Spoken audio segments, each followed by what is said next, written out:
Hi, Ian here. Welcome to Back on Two Wheels. This video is going to have a look back at 2020 and look forward into 2021. See what we can and cannot be doing during the next year. So, I've sort of started this particular video from the end of the last video, just taking in the last little section there of the one for the A6003 from in the Midlands, yeah. Anyway, so if we what you can actually do is if you don't want to listen to my rattling on, then and my coughing, that there will be still doing a little bit of coughing based on getting over a bit of coronavirus, which I was fortunate enough, I suppose, to get Christmas and New Year spent in the bedroom on my own, self-isolating from everyone. So it is what it is. So yeah, basically we're picking up from the previous video, and I will. Unfortunately, the cough is slightly annoying. I apologise now. I can't take it out of the voiceover, so I have to stay. Excuse me. So, we go back to 2020.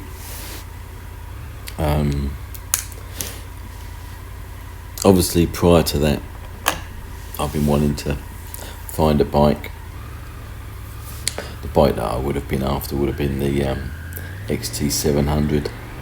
Early doors 2020, I managed to get myself over to the Yamaha dealership in Peterborough, Webbs I think it is, and sat on the XT700 with some fella there sort of holding it upright for me so I could see if my toes reached the floor, which they barely touched a toe down either side, tiptoes as it were. So ultimately that bike was probably not the one for me, especially to start off with.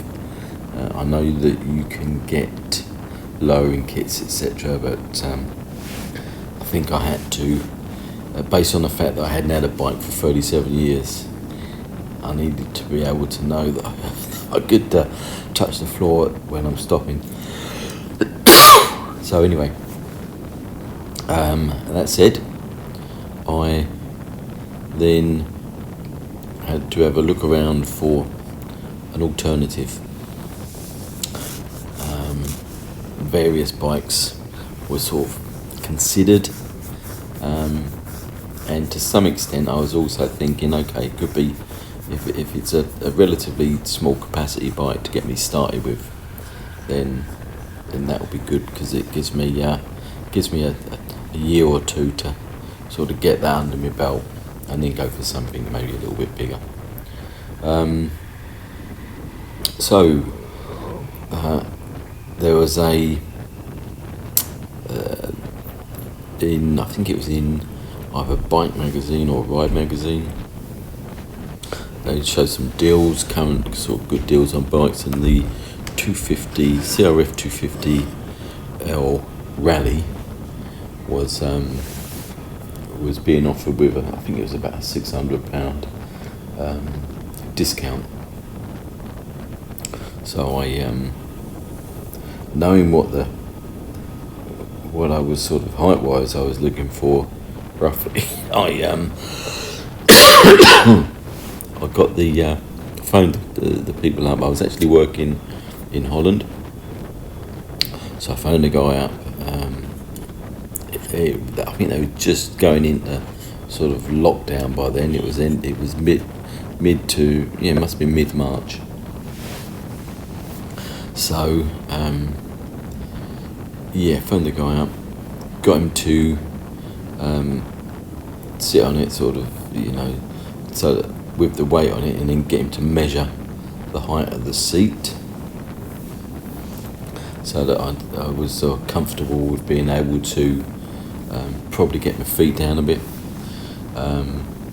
It seemed to be about the right height with the sag on the bike, so took the gamble as it was, I guess, in some respects, and excuse me, and bought the bike, hopefully for collection at the beginning of April. As we got near to my rotation time, which is when I come back to the UK, it turned out that everywhere had been locked down, and I wasn't going to be able to go down to pick the bike up. However, they did offer to deliver the bike, which was a bonus effectively, because it would have meant a sort of 2 or 3 hour drive down there, and then a 2 or 3 hour ride back. So it was fortunate that they delivered the bike for me. So the bike came up.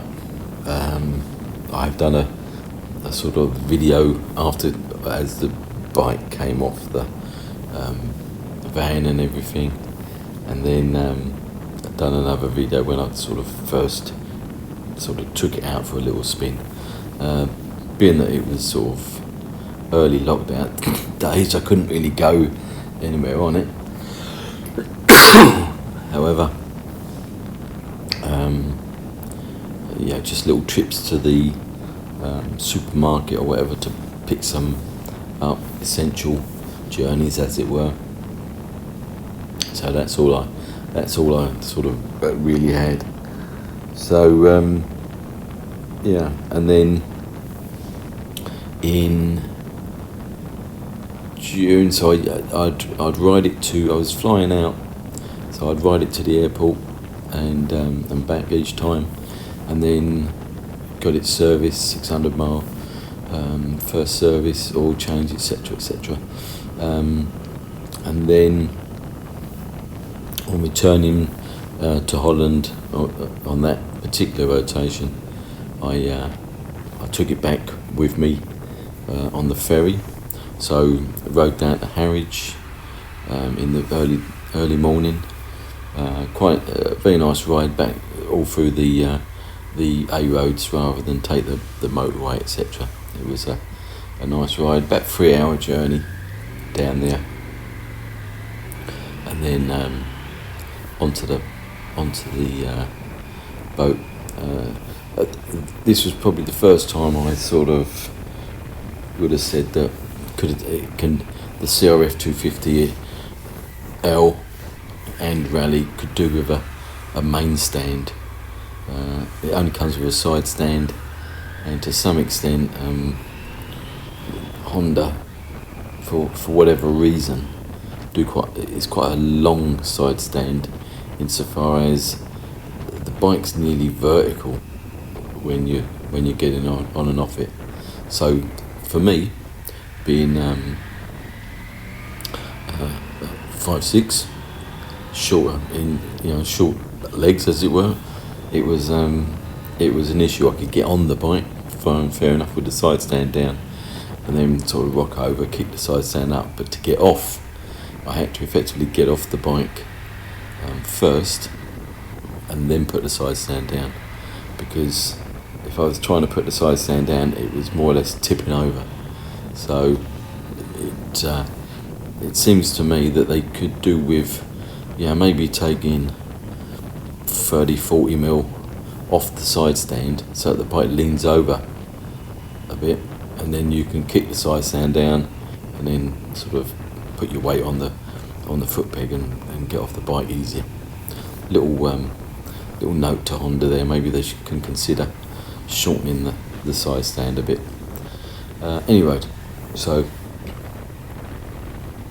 that was a thing. Got on the ferry, and then from the Hook of Holland up to where I was staying in Groningen. Another 3-hour ride up to there. I did stop part of the way up. It was very windy, and I took the motorways in order to get up there as quick as possible because of the journey length. I will admit that the bike was it isn't a touring bike, and therefore those sort of hours in the saddle are not the comfortablest. By the time you get up there, you've been in the saddle for that amount of time for sure. But it was, anyway, other than that, it was a lovely ride. It was nice to be out in Holland, albeit a bit windy. So I had the bike out there in underground car park that were in the flats where we stayed, and effectively managed to get out on it at the weekends. So we use a car for work, and then weekends I was able to get out on the bike and have a little sort of journey around the place, get used to the area, and managed to get a few sort of ride outs to various places. So that was pretty much the end of June. I think it was like 29th of June or something like that. So I went, done a few weekends out and about. Went over to Germany on it, across the border into one of the towns in Germany. Very nice little ride outs, and obviously not on the motorways or all the back roads, etc. So nice little passing through little villages, little made up bits of road and that, following along the routes of the canals and things. Very nice indeed. Subsequently, 2nd of August, I think it's the 1st of August, I went over to Germany, which was a Saturday. I went down on the Sunday to about midday to go out for another spin on it, and someone had stolen it, so I was now the victim of a bike theft. Although I don't wish people any harm at all, generally speaking, I sort of hope that karma's played its part, and those that are involved in stealing it, or wherever it went to, whether it got sold on or broken up or whatever it was, I hope that those people, the karma's paid them back for their bad deeds. Anyway, so the next thing we're looking at is now I've got to sort of put a claim in. So I put a claim in. Eventually did get paid out, which was sort of a result, effectively. And so I was looking for another bike. So in that bike, I'd sort of set me out. I didn't know what I was going to get, to be honest. After the journey into Holland and that, and I wanted a bike that I could do miles on, and it's going to be comfortable. So I test rode, and because I've had different bikes when I was a teenager, I just thought I'd try a couple of different bikes out. So I tried out the Tiger the new Triumph Tiger 900 GT Pro. Very nice, although it was raining. Also tried out the Triumph Street Triple, which was okay. Same again. It was the same day. It was raining, so I had that on in the rain mode. But it just felt as if I was leaning too far over the front, as if I was gonna, brake hard and I'll be popping off over the front of the bike. So it didn't feel right for me per se. I'd also, the week before, I test rode the, well, not the week before, it was the time back before, I test rode the Speedmaster, which was also nice, different for me because it was foot forward, and totally different sort of way of riding, but it was nice. The only issue that I had was, you're getting up to sort of 60, 70 mile an hour and you're really trying to hold on because you're like a kite on that bike. So, I was thinking, well, if I take that back to Europe and I'm tearing off down the autobahn or something, I'm either going to be flying off the back of it, or it's just gonna, it's gonna be too slow. But it's got quite a bit of power, nice low down grunt, lovely van through the town. I think if I'm ever in a position to have like a stable of bikes, then that could be one for sort of like just doing local sort of, maybe 60, 70, 100 mile trips or whatever. So, but anyway. And then came back and also test rode the Rally Pro Tiger 900 Rally Pro, which is taller. So it was sort of similar height to the Honda. The GT Pro probably would have been a better option height-wise because that goes down a bit lower. But so there we are. So I ended up buying the Rally Pro just because I like the spoked wheels, and it's more for off-road use, as it were. Now I've got the normal seats and things on it. I bought a crash helmet for the missus for when we can take her out on pillions. She's not been on a bike before, so I'm in a way I'm still getting used to it. Come back over Christmas, had a bit of COVID, lockdown, can't really go out on the bike at the moment, even expecting snow tomorrow, so it's going to be a bit of a gap between now and the next time I can sort of get out on it.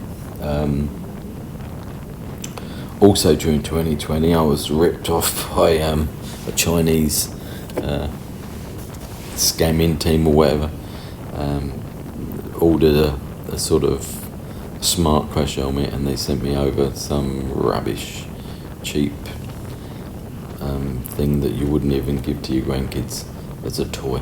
So that was probably the worst things out of 2020 was the stolen bike and the scamming, and also a bit of COVID for Christmas, just to finish that year off.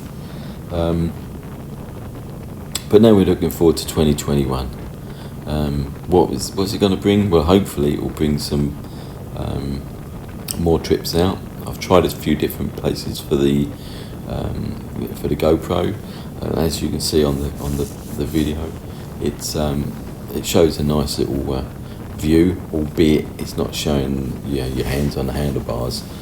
Make a comment if you think that ideally bike videos should show you on the controls or not. I was trying to avoid sticking something on the crash helmet if I could, but you never know, there could be different things that we do in the future. So as far as anything planned for this year, I have purchased my ticket for the adventure bike festival in June. Fingers crossed it still goes ahead, so there'll be that, and I'll try and take some video of the time there as well, and let you see what the festival's like as such. Ride out some bits and pieces. Now the bike itself is tall as suggested. I think it's got heated seats, which is nice in the winter. So where I have ridden it in the cold, I've not really been affected by it. So that's a good thing. I think beyond that, coming out to the summer, I might see if I can get. You can get a low seat for it. They do a lower version, but I just, I wanted a main stand. I wanted to be able to pick it up off the deck and have it. So when you come to do the oil in the chain and everything, it's easier. So, however, I think what I might do certainly for the spring to summer months, is maybe get the lower seat so that I've got the balls of my feet on the floor when I stop. But in all fairness, I'd like a bit more purchase, as it were. I'd like to feel a bit more at ease, especially when I take the missus out on the back. I don't want to sort of, have that in the back of my mind as we're sort of braking behind and having to stop at traffic lights and stopping behind vehicles or whatever else. So I'd like a little bit more confidence, I guess. So that's what I'll probably consider doing that, certainly. So fortunately just the one. If I'm at the moment, I'm not sure, because of the restrictions with travel. I'm certainly not going back out to Holland at the moment, unless something comes up and we can get back out there. Possibly other places in Europe, but the whole thing's a little bit random at the moment. So it may just be that I stay in the UK for a while, and if that's the case, then I want to try and get some of the roads that tend to be highlighted in the bike magazines, video some of those routes. So hopefully over the next few months we'll get some more videos coming out showing specific routes. It'll primarily be, I'm guessing, around sort of the Midlands area, just because that's currently where I'm based. I'd like to do some green laning, but I need to be comfortable with the bike before that sort of, I tend to want to start pushing the back wheel out and things like this. So let's make sure that I'm comfortable with the bike first before I start sort of pushing it too far. So that's where we are at the moment. If things open up and we can get further afield, we're allowed to travel and we're allowed to go to places, go to meetings, then we'll get those in as well. And then hopefully a trip over to Europe, go and see me friends that are out there, and have some times out there as well. So that's what we're hoping for 2021. But anyway, that's pretty much where we are. So if you like this video, I know it's a bit of a ramble, but if you like the video, please click the thumbs up, to say that you liked it. It'd be nice to get some more subscribers, and hopefully there'll be more people watching the videos in the future. So yeah, click like, subscribe, and we'll see you on the next one, or the next however many there's going to be. Hopefully the videos will get better, and so that you can enjoy them. Obviously the roads are going to be limited. There'll be recordings like this, but I like to get to the shows and things like that as well, and maybe show you around the places I visit. Okay, anyway, take care, stay safe at this during the pandemic. Let's all stay safe, get well, get out the other side, and enjoy the roads again. And if you are on the road, just be careful, and yeah, stay safe all round. Take care. See you on the next one. Ta. Oh dear, there's me. There we go. See you later.